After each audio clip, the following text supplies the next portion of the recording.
हिंदू मुस्लिम दंगों के बीच देश ने एक नई करवट लेना शुरू कर दी थी। 7 अगस्त 1947 की शुरुआत देश के लगभग सभी समाचार पत्रों में छपे महात्मा गांधी के एक बयान से हुई थी, जिसमें उन्होंने राष्ट्रध्वज तिरंगे के सामने कभी न झुकने की बात कही थी। दरअसल एक दिन पहले यानी 6 अगस्त 1947 को महात्मा गांधी लाहौर के दौरे पर थे। इसी बीच उन्हें सूचना दी गई कि भारत का नया राष्ट्रध्वज तैयार कर लिया गया है। उन्हें बताया गया कि नए राष्ट्रध्वज तिरंगे से चरखे को हटा दिया गया है और उसके स्थान पर अशोक चिन्ह से चक्र को लिया गया है। यह सुनते ही महात्मा गांधी बुरी तरह से विफर गए।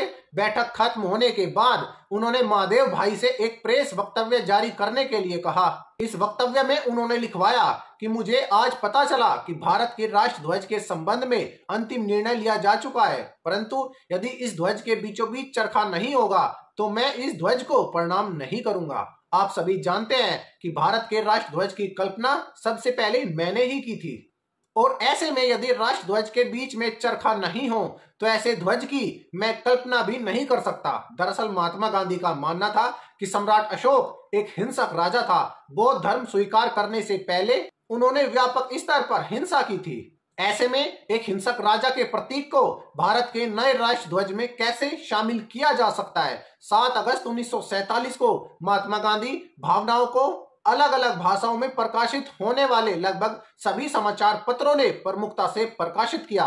महात्मा गांधी के इन विचारों को पढ़ने के बाद देश में राष्ट्रध्वज को लेकर नई बहस छिड़ गई। कुछ ने इसे सही माना तो कुछ ने इसे महात्मा गांधी के व्यवहार के बिल्कुल उलट माना। पंडित जवाहरलाल नेहरू की बहन विजय लक्ष्मी पंडित को तत्कालीन सोवियत संघ का पहला भारतीय राजदूत नियुक्त किया गया था। वह आजाद भारत की पहली राजदूत थी। 7 अगस्त 1947 की सुबह करीब 6 बजे विजय लक्ष्मी पंडित का विमान मास्को एयरपोर्ट पर लैंड हुआ। एयरपोर्ट पर उनके स्वागत के लिए अशोक चक्र से सुसज्जित भारत का नया राष्ट्रध्वज तिरंगा फहराया गया।